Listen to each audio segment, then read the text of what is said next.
This journey begins in Kashgar, former trading town along the Silk Road, and now the starting point for one of the most stunning travel routes on the planet, the Karakoram Highway.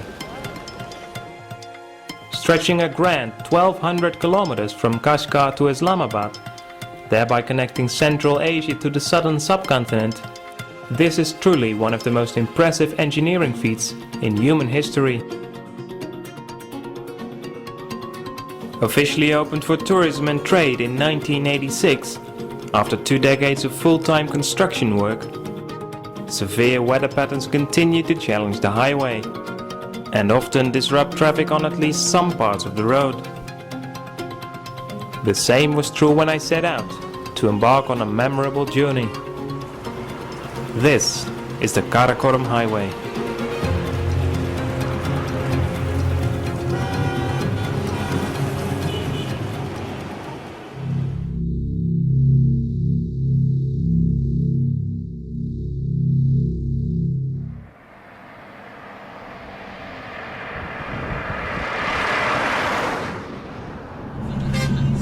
The first stretch was a relative breeze. Paved roads made the trip to Karakol Lake feel like a summer holiday. Karakol is, without exaggerating, among the most beautiful places in Central Asia. Sitting at 3,700 meters, it is still dominated by 2 mountains that reach nearly 8 kilometers high, Mustagh Atta and Mount Kongur.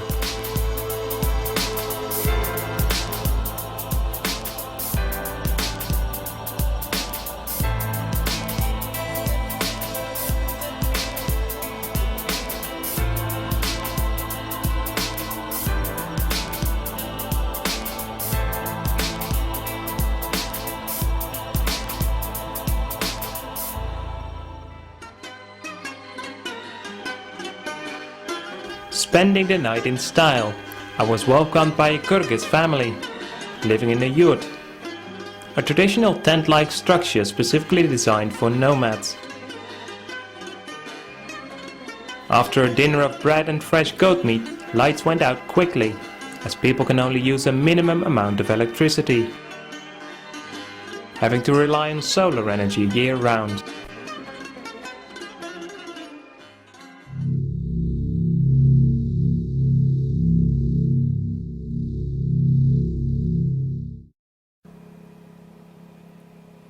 The following morning couldn't come soon enough, as an eerie silence and a bitter cold made sleeping difficult. Gladly, sunlight came early and quickly I found myself along the roadside, trying to catch a ride to the next destination, Tashkurgan. After an hour, a heavy truck stopped near the yurt. Proving not to be the quickest mode of transportation, the truck did get me where I wanted. The driver himself going all the way on to the Pakistan border.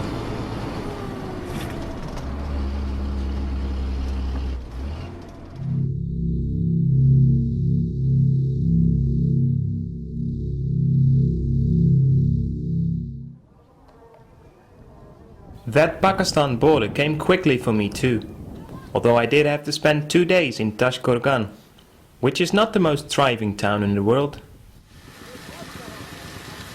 Filming this leg of the journey was quite difficult, as 2 Chinese soldiers accompanied the minivan until the border. Located at the Kunjarab Pass, this was the official entry into Pakistan. At 4,700 meters and slowly descending, the paved highway quickly changed into a dirt road, a track, and eventually became a full-blown construction site.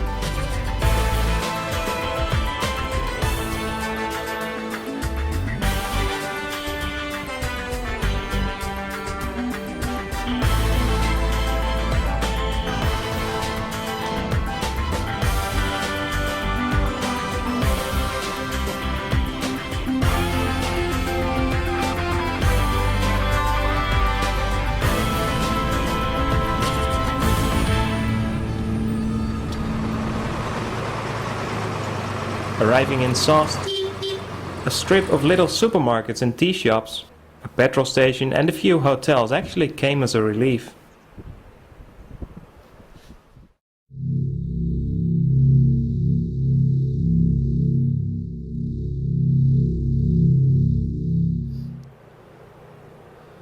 Now proud owner of a Pakistani travel visa, the next leg proved by far the most challenging. The region that had to be traveled was hit by a huge landslide early in 2010, which had flooded a major part of the Pasu and Kulmit area and created a massive artificial lake. The road had vanished, people had suffered tremendously, and the only transport available were local ships carrying Chinese aid to the other side.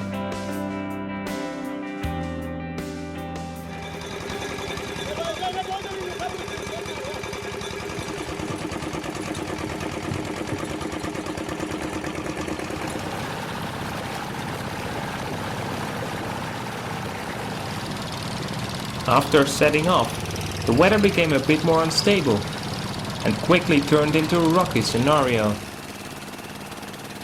Massive waves, heavy wind and rain, and 20 or so passengers on a ship that was already severely overloaded made even the captain nervous. Great excitement therefore as we finally reached the other side.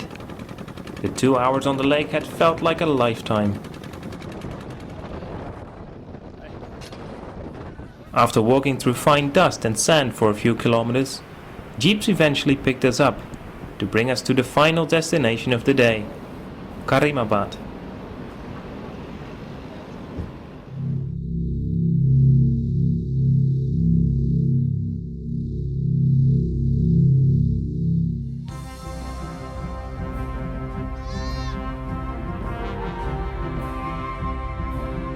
Welcome to the Hunza Valley. A magnificent area filled with friendly people, awe-inspiring mountain landscapes, reddening orchards, and by some accounts a true lost kingdom.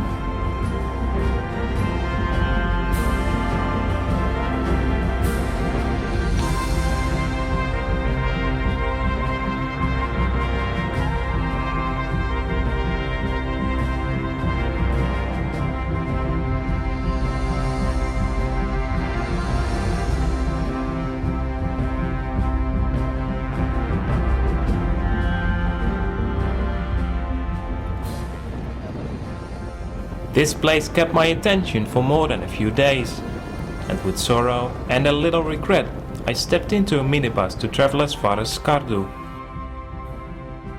off the actual Karakoram highway, but spectacular nonetheless.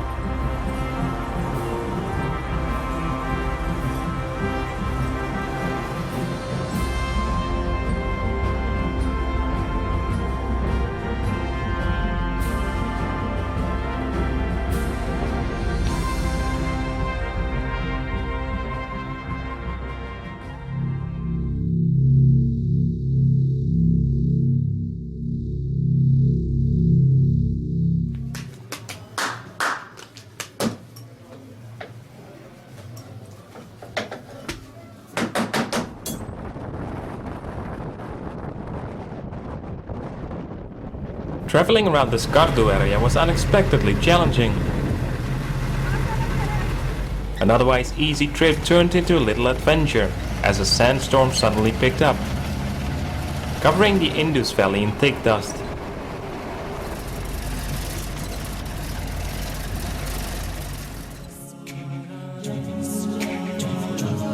At times when the weather was actually good, the true beauty of the Skardu region was magical.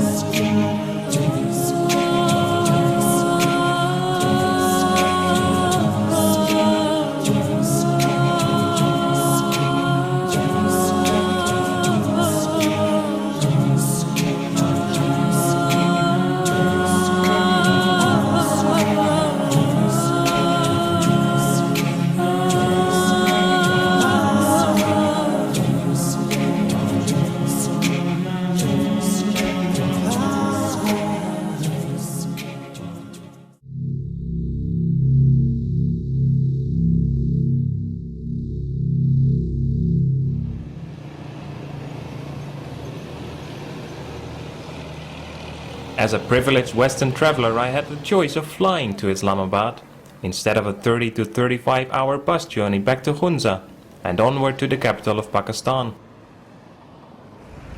This time I actually did decide to take the easy road